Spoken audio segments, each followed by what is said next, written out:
We in the United States have our own problems. On college campuses, students have had their fitness for student government called into question simply because they're Jews.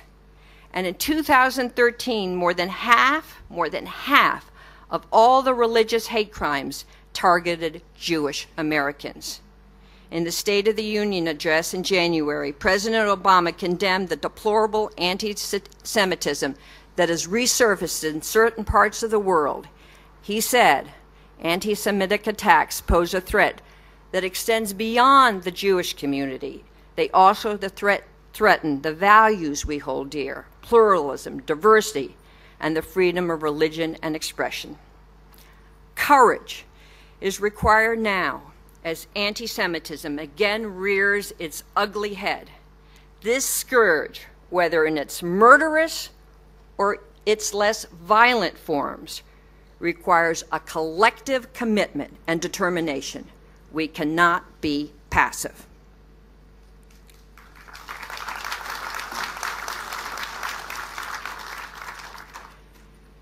There is an equally insidious threat, terrorism, that we also must speak out against, both in its capacity to wreak havoc and its inability to seduce and recruit militants. I hardly need to tell this audience about the challenge of terrorism. You have experienced death from your founding days, and it still goes on. The blasts from Gaza, the guns from Lebanon and Syria, buses that may be blown up. And the horror is shared worldwide. The Taliban has undertaken a campaign of violence against the Pakistani people. In Somalia, al-Shabaab terrorists have launched attacks from East Africa. In Nigeria and neighboring countries, Boko Haram kills and kidnaps men, women, and children. ISIL is terrorizing the people of Syria and Iraq and engaging in unspeakable cruelty. The first line of defense against terrorism is a smart, strong military, and the Israeli-American partnership is testimony to that bedrock understanding.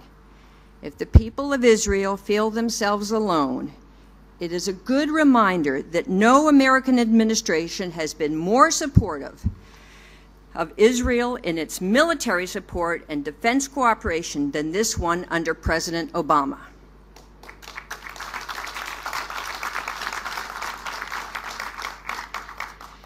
The second front in the struggle against terrorism has to be the battle of ideas, to confront the warped ideology and the bedazzling apocalyptic lies that energize and seduce young converts to the cause.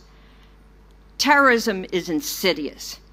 Even when ISIL is not directing murder and mayhem, it is inspiring death and destruction by seducing the young to choose death over life.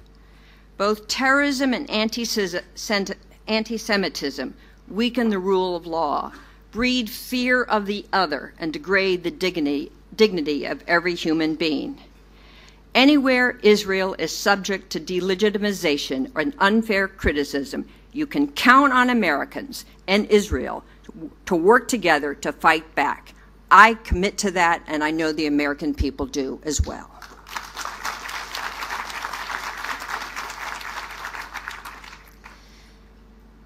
As I think about the situation in Israel right now, I'm reminded of a story by Martin Buber, in which the Majid of Mezrich described how he learned the secret of love by overhearing the conversation of two peasants.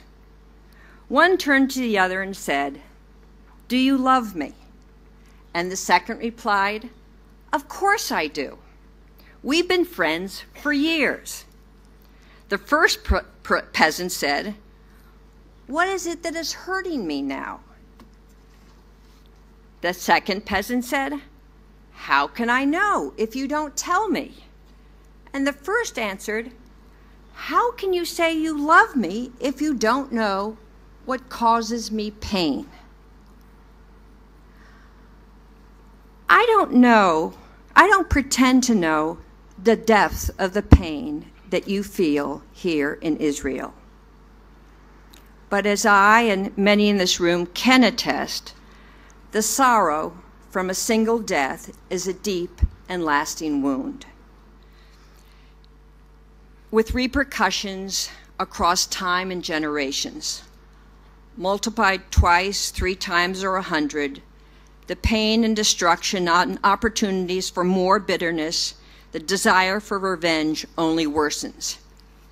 Every moment presents a question: will I live or die? Will someone I know live or die? And yet you go on working, raising families, arguing about politics. I suspect that the pain you feel is deepened not only by the loss of life, but by the growing isolation in the family of nations. Israel is clearly held to a double standard at times. When you withdrew from Lebanon, you got Herzliya. When Israel allowed votes in Gaza, you got tunnels and rockets. And you want to make sure you don't get the same in the West Bank. 3 wars in 6 years. With ISIS in Syria, the threats seem never-ending. While it is true, as Martin Buber says, that friendship requires us to know each other's pain, friendship also requires us to see the best in our friends, asking us that they live up to the high hopes that we harbor for them.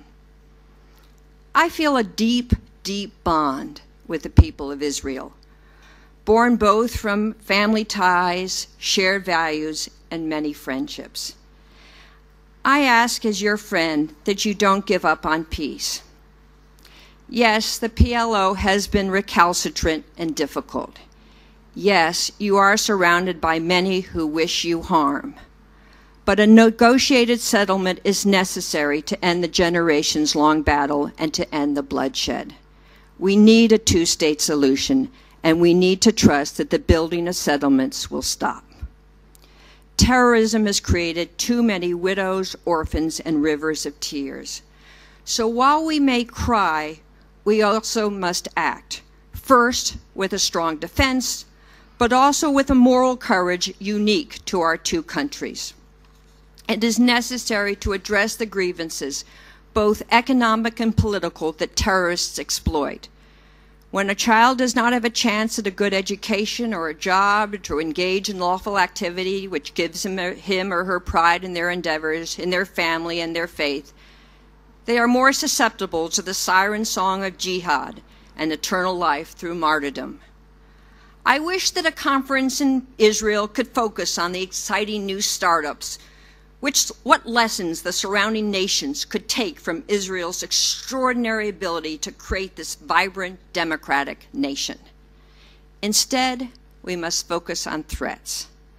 As my father said, life is perilous indeed, but man is not made for safe havens.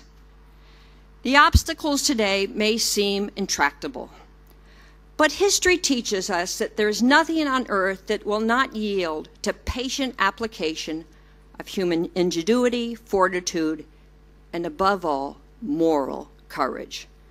So let us apply these values for peace, for freedom, for justice.